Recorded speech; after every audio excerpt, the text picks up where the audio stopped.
दोस्तों, स्वागत है आपका मेरी YouTube channel let's study with Poonam में, जिसमें हम जीके जीएस से रिलेटेड टॉपिक के बारे में चर्चा करते हैं और आपके लिए नए नए विषयों को खोज कर लाते हैं। तो आज हम बात करने वाले हैं प्रयागराज में चल रहे महाकुंभ के कल्पवास की कहानी के बारे में। तो चलिए हम शुरू करते हैं। प्रयागराज में क्या है संगम पर कल्पवास की कहानी?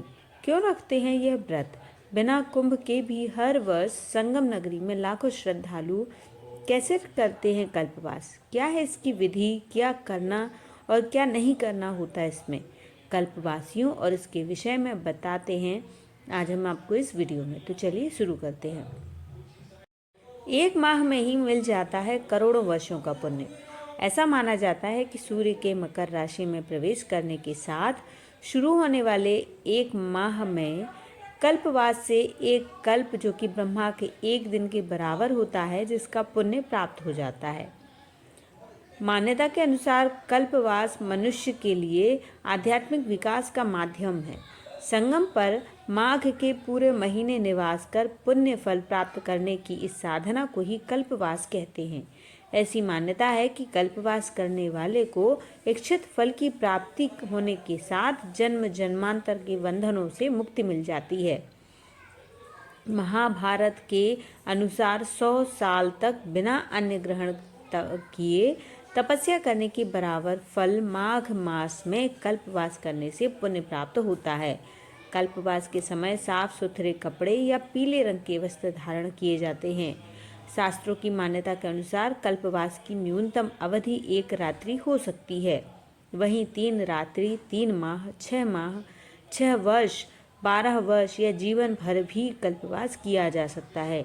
महाकुंभ की अवधि में कल्पवास का महत्व और ज्यादा हो जाता है। इसका जिक्र वेदों पुराणों में भी होता है। कल्पवास की प्रक्रिया आसान बिल्कुल भी नहीं है। जाहिर है मोक्षदायिनी की ये विधि एक बेहद कठिन साधना है। इसमें पूरे नियंत्रण और संयम की जरूरत होती है। पद्म पुराण में इसका जिक्र करते हुए महर्षि दत्तात्रेय ने कल्पवास के नियमों के बारे में विस्तार से वर्णन किया है। 45 दिन तक कल्पवास करने वाले को 21 नियमों का पालन करना होता है।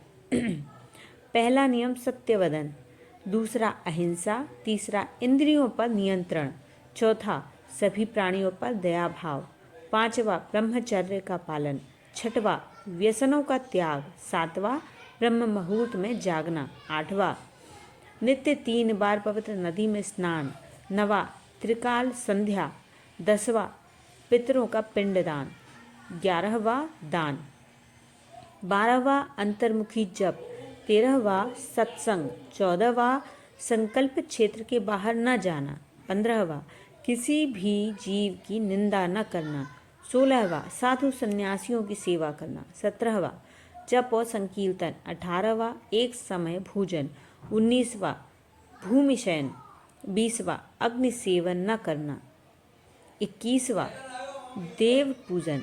इसमें सबसे अधिक महत्व ब्रह्मचर्य, व्रत, उपासना, देव पूजन, सत्संग और दान का माना जाता है। कल्पवास के पहले दिन तुलसी और शालिग्राम की स्थापना और पूजन किया जाता है। कल्पवास करने वाला अपने रहने के स्थान के पास जौ के बीज रोपता है। जब ये अवधि पूरी हो जाती है तो वे इस पौधे को अपने साथ ले जाते हैं, जबकि तुलसी को गंगा में प्रवाहित कर देते हैं। पुराणों में बताया गया है कि देवता भी मनुष्य का दुर्लभ जन्म लेकर प्रयाग में कल्पवास करते हैं। महाभारत के एक प्रसंग में जिक्र है कि मार्कंडेय ने धर्मराज युधिष्ठिर से कहा कि तीर्थराज प्रयाग सब पापों को नाश करने वाला है। 1 महीने कोई भी इंद्रियों को वश में करके यहाँ पर स्नान, ध्यान और कल्पवास करता है तो वह स्वर्ग में स्थान प्राप्त करने का अधिकारी हो जाता है। प्रयागराज महाकुंभ में पहुँचे अयोध्या तपस्वी छावनी के संत सुभाष दास का कल्पवास को लेकर कहना है कि पहले ये जानिए कि कल्पवास का अर्थ क्या है। एक कल्प होता है 4 अरब 13 करोड़ वर्ष का, जो प्रयागराज में 1 महीने रहकर अपना सत्यता के साथ हर दिन कुछ दान करे, छल कपट को त्याग दे, निश्चल मन से यहाँ पर वास करे, 1 महीने लगातार स्नान करेगा, उसको 4 अरब 32 करोड़ वर्ष का पुण्य मिलेगा। यह सिर्फ 1 महीने में भी संभव हो जाएगा। सुभाष दास इसके पीछे पौराणिक कथा बताते हैं कि राक्षसों और देवताओं में जब अमृत को लेकर मंथन हुआ तब खूब झगड़ा हुआ। तब विष्णु भगवान विश्व मोहिनी के रूप में अमृत लेकर आए। राक्षस विश्व मोहिनी की मूरत से रीझ गए। इसके बाद राक्षसों ने सोचा कि यह सुंदरी मिल जाए। तब तक माता जी ने देवताओं को अमृत परोस दिया। राहु केतु समझ गए और उन्होंने कहा कि यह छल किया गया है। उसके बाद जयंत राक्षस अमृत लेकर भागा तो देवताओं ने उसका पीछा किया और छीना झपटी में भारत पे 4 जगह अमृत गिरा। आखिर 12 वर्ष बाद कुंभ क्यों लगाया जाता है, यही इसकी वजह है। राक्षसों और देवताओं ने 12 दिन तक इस युद्ध को चलाया और 12 दिन के युद्ध का अर्थ है कि पृथ्वी का 12 वर्ष, जबकि 12 वर्ष में महाकुंभ होता है। 4 जगह यहाँ और 8 जगह देवलोकों में भी, वहाँ भी महाकुंभ आयोजित होता है। त्रिवेणी संगम तट पर सनातन आस्था के महापर्व महाकुंभ का कल से शुभारंभ हो रहा है। 40 से 45 करोड़ श्रद्धालु गंगा यमुना सरस्वती के पवित्र संगम में अमृत स्नान करेंगे। इसके साथ ही लाखों की संख्या में श्रद्धालु संगम तट पर महाकुंभ की प्राचीन परंपरा कल्पवास का निर्वहन करेंगे। पौराणिक मान्यता के अनुसार श्रद्धालु 1 माह तक नियम पूर्वक संगम तट पर कल्पवास करेंगे। महाकुंभ 2025 में लगभग 10 लाख श्रद्धालुओं के कल्पवास करने का अनुमान है। शास्त्रीय मान्यता के मुताबिक कल्पवास पौष पूर्णिमा की तिथि से शुरू होकर माघ पूर्णिमा की तिथि तक पूरे 1 माह तक किया जाता है। इस महाकुंभ में कल्पवास 13 जनवरी से शुरू होकर 12 फरवरी तक संगम तट पर किया जाएगा। शास्त्रों के मुताबिक कल्पवास में श्रद्धालु नियम पूर्वक संकल्प पूर्वक 1 माह तक संगम तट पर निवास करते हैं। कल्पवास के दौरान श्रद्धालु तीनों काल गंगा जी स्नान कर जप तप ध्यान पूजन सत्संग करते हैं। मेला प्राधिकरण ने कल्पवासियों के लिए किए हैं विशेष इंतजाम।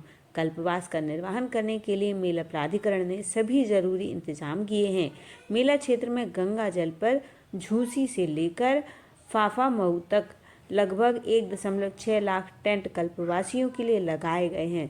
इन सभी कल्पवासियों के टेंटों के लिए बिजली पानी के कनेक्शन के साथ शौचालय का निर्माण कराया गया है। कल्पवासियों को अपने टेंट तक आसानी से पहुंचने के लिए चेकर्ड प्लेट्स की लगभग 650 किलोमीटर की अस्थायी सड़कों और 30 पॉन्टून पुलों का निर्माण किया गया है। कल्पवासियों को महाकुंभ में सस्ती दर पर राशन और सिलेंडर भी उपलब्ध कराए जाएंगे। गंगा स्नान के लिए घाटों का निर्माण किया गया है। सुरक्षा के लिए जल पुलिस और गंगा नदी की बैरिकेडिंग भी की गई है। ठंड से बचाव के लिए अलाव और स्वास्थ्य संबंधी समस्याओं को दूर करने के लिए मेला प्राधिकरण में अस्पताल का भी निर्माण किया गया है।